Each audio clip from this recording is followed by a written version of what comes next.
ہمارے آج کے سبق میں درس نمبر 12 ہے، حدیث 30 تا 37 حدیث نمبر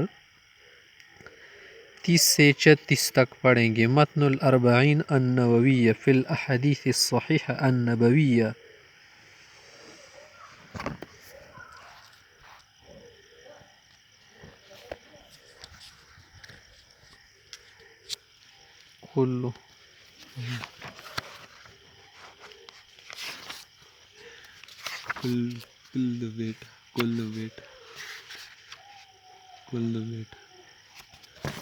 ہمارے پاس کیا ہے؟ حدیث نمبر 30 ہے۔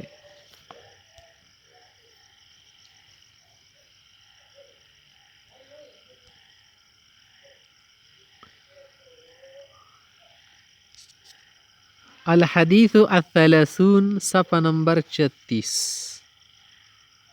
عن ابی ثعلبة الخشنی جرثوم بن ناشر رضی اللہ تعالی عنہ عن رسول اللہ صلی اللہ علیہ وسلم قول۔ ابو ثعلبہ خشنی سے روایت ہے، وہ حضرت رسول اللہ صلی اللہ علیہ وسلم سے روایت کرتے ہوئے فرماتے ہیں کہ آپ علیہ السلام نے فرمایا، ان اللہ تعالی فرض فرائض فلا تضيعوها، کہ اللہ تعالیٰ نے بہت سارے فرض اوامر جو ہے نا، فرض احکام لازم کیے ہیں تو انہیں ضائع نہیں کرنا۔ اللہ تعالیٰ نے فرائض لازم کیے ہیں، فرض کیے ہیں، احکامات انہیں ضائع نہیں کرنا۔ وحد حدودا فلا تعتدوها، اللہ تعالیٰ نے حدود بھی مقرر کی ہے، ان سے تجاوز نہیں کرنا، حدود کو پلانگنا نہیں، جہاں پر حد نہ وہاں پر فوراً رک جانا۔ وحرم اشیاء فلا تنتہکوها، اور ایسی چیزیں بھی ہے جن کو اللہ تعالی نے حرام کیا ہے نا، ان کا انتہاک مت کرو۔ انتہاک کیا معنی ہے؟ کہ اسے کر دیا جائے، یعنی وہ حرام کام مت کرو۔ وسکت عن اشیاء رحمت لکم غیر نسیان، وسکت عن اشیاء، اور ایسی چیزیں بھی ہے جن سے خاموشی فرمائی ہے، انہیں بیان نہیں کیا کہ حلال یا حرام ہے نا، ان کی حلت و حرمت کو بیان نہیں کیا، یہ تمہارے لیے رحمت ہے، اس میں کوئی نسیان کی بات نہیں ہے۔ جب ایسی چیزیں نا فلا تبحثوا عنہا، تو ان کی پیچھے لگ کے کود کرید مت کرنا، خامخواہ کی تفتیش بحث تلاش مت کرنا۔ حدیث حسن رواہ الدارقطنی وغیرہ۔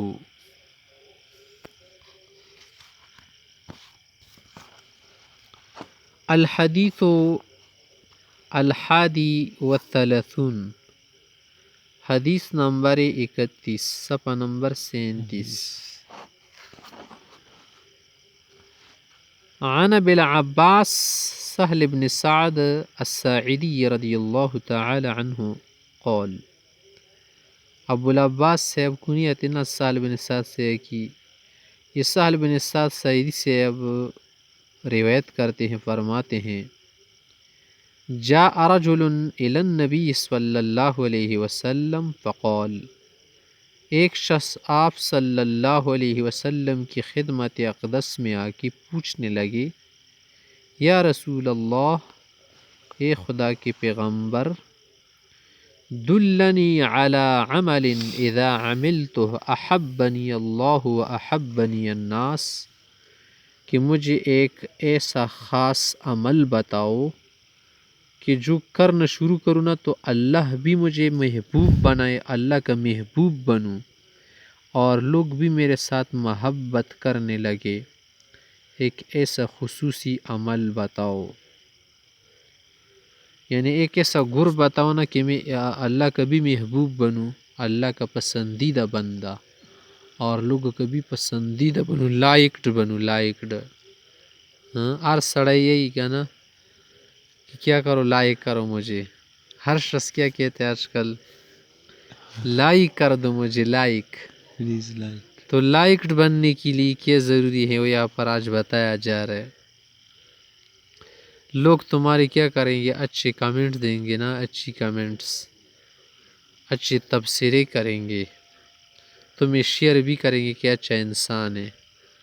تو اس کے لیے آج یہ عمل بتایا جا رہا ہے کہ اگر کوئی یہ چاہتا ہے کہ وہ ان لائکڈ کی جگہ لائکڈ بنے تو وہ یہ عمل کرے. فقلت جہان، تو عقائد جہان نے فرمایا ازہد فی الدنیا یحبک اللہ، دنیا میں بے رغبتی اختیار کرو، دنیا کی طرف رغبت زیادہ مت کرو، دنیا سے کیا کرو؟ قطع تعلق کر لو، تو اللہ آپ کو محبوب بنائے گا، پسندیدہ بن جاؤ گے.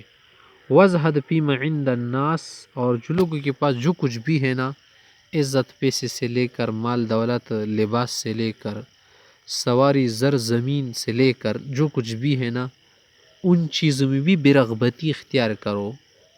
زیادہ لالچائی آنکھوں سے مت دیکھنا، زیادہ حرص کی نظریں لگا کر کسی کو مت دیکھنا، طمع لگا کہ کسی سے امیدیں مت لگانا. تو جب ایسا کام آپ کرو گے نا، یحبک الناس، تو لوگ آپ کو چاہیں گے، ہر جگہ کہے گا کہ یار بہت بہتر آدمی لے آؤ، تو ہم سے بھی کچھ نہیں لے کے جائے گا نا، وہ تو ایسا آدمی بے نیاز ہے، بے نیاز. رواہ ابن ماجہ وغیرہ باسانید حسنہ. الحدیث الثانی والثلاثون، حدیث نمبر 32، عن ابی سعید سعد بن مالک بن سنان الخدری رضی اللہ تعالی عنہ ان رسول اللہ صلی اللہ علیہ وسلم قال. ابو سعید خدری صاحب سعد بن مالک بن سنان خدری صاحب روایت کرتے ہیں، فرماتے ہیں کہ آپ صلی اللہ علیہ وسلم نے فرمایا لا ضرر ولا ضرار، نہ تو خود کسی کو ضرر دیا جائے اور نہ اس کی وجہ سے کسی کو ضرر دیا جائے. لا ضرر ولا ضرار ایک قاعدہ ہے، اسی حدیث شریف سے بھی لیا گیا ہے نا، فقہ کا قاعدہ بھی ہے، قواعد الفقہ میں آتا ہے لا ضرر ولا ضرار، کہ کسی کو ضرر نہیں دیا جائے گا. اسلام میں ضرر کی کوئی کیا نہیں ہے، ترغیب تاکید نہیں ہے، بلکہ ضرر سے بچنے کا حکم دیا گیا ہے، کہ کسی کو ضرر بھی نہیں دینا اور خود بھی ضرر میں واقع نہیں ہونا. اور یہ بھی نہیں کیا جائے گا کہ اگر ایک آدمی کو راحت ہو اس کام میں اور دوسرے کو کیا ہو تکلیف ہو تو ایسا کام بھی نہیں کیا جائے گا. ولا ضرار صحیح، زوار باب مفعلہ ہے نا، مزوار کے معنی میں ہے. حدیث حسن رواہ ابن ماجہ والدارقطنی وغیرہما مسندا، ورواہ مالک فی الموطأ مرسلا عن عمرو بن یحیی عن ابیہ عن النبی صلی اللہ. مرسل حدیث ایک اصطلاح ہے جس میں کیا ہو مثلا صحابی وغیرہ کو بیان نہ کر اس کو مرسل کہتے ہیں. تاکہ کیا کہتے فاسقط ابا سعید، تو ابو سعید سے کو کیا کر دیا؟ ساکت کر دیا نا. وَلَهُ طُرُقٌ يَقْوِي بَعْضُهَا بعض، اس کے اور بھی کیا ہے طرق اسانید ہے جو بعض کو تقویت پہنچاتی، بعض کو تقویت پہنچ جاتی ہیں. الحدیث الثالث والثلاثون، 33 نمبر حدیث. کبھی بعض طریقے بعض کو قوت دیتے ہیں، قوت، یعنی جب ایک سند کے ساتھ دوسری سند مل جائے نا تو اس سے حدیث کی سند مضبوط ہو جاتی ہے. عن ابن عباس رضی اللہ تعالی عنہما ان رسول اللہ صلی اللہ علیہ وسلم قال، ابن عباس سے نے فرمایا کہ آپ علیہ الصلوۃ والسلام کا ارشاد ہے لو یعطى الناس بدعواهم، اگر ہر آدمی کو اس کے دعوے کے مطابق دیا جاتا نا، مثلا ایک شخص نے دعویٰ کہ یہ میرا کیا ہے، یہ میرا سامان ہے، اگر گواہی وغیرہ کی پوچھ گچھ نہ ہوتی نا تو ہر آدمی دعوے کر لیتا لوگوں کی مالوں پر. لدع رجال اموال قوم و دماء، تو بہت سارے لوگ دعویٰ کر بیٹھتے لوگوں کی مال، لوگوں کی جان و مال کا اور خون کا، عزت وغیرہ کا. لیکن البین علی المدعی، ایسا تھوڑی چلے گا، جو دعویٰ کرے گا اس پر گواہی پیش کرنا ضروری ہے. وہ کیا کرے؟ گواہی لائے گا، اس پر ضروری ہے کہ گواہ پیش کرے.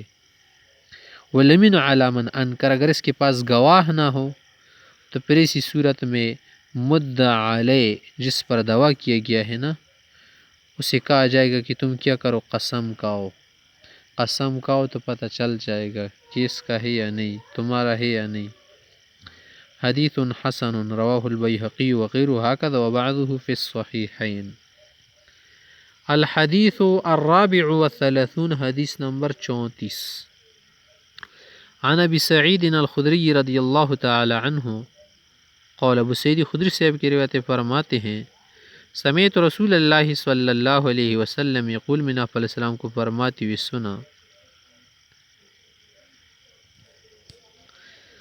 من رعا منکم منکرا فلیغیرہ بیدہ، کہ اگر تم میں سے کوئی ناروا کام کو دیکھے، ناجائز کام کو دیکھے، منکر مانا ناجائز کام، ناروا، تو اسے ہاتھ کے ذریعے سے بدل دے، طاقت کے مطابق بدل دی۔ حکومت کا فرض بنتا ہے نا کہ وہ کیا کرے، اسے کاموں کو روک دے۔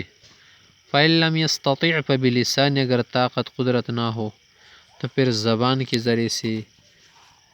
تو حکومت جس کو بھی حاصل ہو نا، وہ کیا کرے گا، تغییر بالید کا کام کرے گا۔ اگر حکومت میں اس کا حصہ نہ ہو، طاقت نہ ہو، تو پھر زبان کے ذریعے سے کرے۔ جیسے آج کل حکومت علماء کی نہیں ہے نا، صرف زبان کے ذریعے سے لوگوں کو روکتے ہیں۔ فَإِن لَمْ يَسْتَطِعْ فَبِقَلْبِهِ، اگر ایسا کہنے کی بھی قدرت نہیں ہو رہی ہو، ہمت نہیں ہو رہی ہو نا، تو پھر کیا کرے، کم از کم دل سے تو برا جانے اس کام کو۔ وَذَلِكَ ضَعْفُ الْإِيمَانِ، لیکن یہ ایمان کا کیا ہے، بہت کم تر درجہ ہے، بہت کم درجہ ہے۔ رواہ مسلم، مسلم شریف نے روایت۔ الحدیث الخامس والثلاثون، حدیث نمبر 35، عن ابی ہریرہ رضی اللہ تعالی عنہ قال، قال رسول اللہ صلی اللہ علیہ وسلم، حضرت ابو ہریرہ رضی اللہ عنہ سے مروی ہے کہ آپ صلی اللہ علیہ وسلم نے ارشاد فرمایا، لا تحاسدوا، حسد نہ کرو، ولا تناجشوا، نجش نہ کرو۔ نجش کا کیا معنی ہے؟ سامان وغیرہ خریدنے کے لیے کیا کرنا، خواہ کی قیمت لگانا اور خریدنا مقصود نہ ہو، بلکہ کسی اور آدمی کو دھوکے دینے کے لیے، دھوکہ دہی کے لیے کیا کرے، زیادہ قیمت بولے، قیمتوں کا چڑھانا، کسی اور کو کیا کرنا، دھوکہ دینے کے لیے۔ مثلا زید کیا کر رہے، سبزی فروخت کر رہے نا، اس نے کسی اور کو کہا کہ تم آ کے میرے سے کہو کہ میں تو کیا کروں گا، یہ 40 کا کلو لوں گا، یہ جو پیاز ہے، حالانکہ وہ 20 روپے میں کلو بک رہی تھی نا پیاز، تو اس نے کہا چلو مجھے بھی 40 میں دو، حالانکہ وہ خرید نہیں رہا تھا، ویسے آ گیا۔ ولا تباغضوا، بغض نہ کرو آپس میں، ولا تدابر، ایک دوسرے سے منہ مت پھیرو، تکبر، نخوت وغیرہ کرتی یا ویسے خواہ کی ناراضگی، چپقلش اور ناچاقی کی وجہ سے پیٹ مت کرو ایک دوسرے کی طرف۔ ولا یبع بعضکم علی بیع بعض، اور جب ایک آدمی کی رضامندی ظاہر ہو چکی ہو نا دوسرے کے ساتھ خرید و فروخت میں، دوسرا آ کے اس کی بیع میں ٹانگ اڑا کے بیع نہ کرے، سامان فروخت خریدے نہیں یا فروخت نہ کرے۔ وَكُونُوا عِبَادَ اللَّهِ إِخْوَانًا، رہو اللہ کے خالص بندے، مسلمان رہو، بھائی بھائی رہو، اچھے رہو، نیک رہو، ایک رہو۔ المسلم اخو المسلم، ایک مسلمان دوسرے مسلمان کا دینی بھائی ہے، لا یظلمہ، اس پر خود ہی ظلم نہیں کرے گا، ولا یخذلہ، اور کسی کے لیے چھڑے گا بھی نہیں کہ اس پر ظلم کرے اور دیکھتا رہے، تماشا کرے، ولا یکذب، اس کو جھٹلائے گا بھی نہیں، جھوٹ بھی نہیں کہے گا اس سے، ولا یحقرہ ولا یحقرہ، اس کی تحقیر، تذلیل، توہین نہیں کرے گا۔ التقویٰ ہا ہونا۔ پھر آپ علیہ السلام نے فرمایا ٹھیک کہ ظاہری علامات تو کسی پر ہو سکتی ہے تقویٰ کی، لیکن اصل تقویٰ جو ہے نا ہا ہونا، وہ یہاں پر ہے، سینے کی طرف۔ آپ علیہ السلام نے اشارہ کر کے 3 مرتبہ ایسا کیا۔ وَيُشِرُ إِلَى الصَّدْرِ 3 مرات، بِحَسَبِ امْرِئٍ مِّنَ الشَّرِّ، پھر فرمائے کہ اس شخص کی ذلیل ہونے کے لیے، شریر اور شرس ہونے کے لیے یہ بات کافی ہے، أَن يَحْقِرَ أَخَاهُ الْمُسْلِمَ، کہ ایک مسلمان کو کیا کرے، یعنی اپنے بھائی کو ذلیل و خوار سمجھے، حقیر سمجھے، ہلکا سمجھے۔ کل المسلم علی المسلم حرام، مسلمان پورا کا پورا دوسرے مسلمان پر حرام ہے۔ وہ کس طرح؟ دم ہو، اس کا خون بھی حرام ہے کہ کسی طرح سے اسے اذیت گزند پہنچے، وہ مالو، اس کا مال بھی حرام ہے، کٹنی بھی حرام ہے، وہ عرض، اور اس کی عزت آبرو بھی حرام ہے۔ رواہ مسلم۔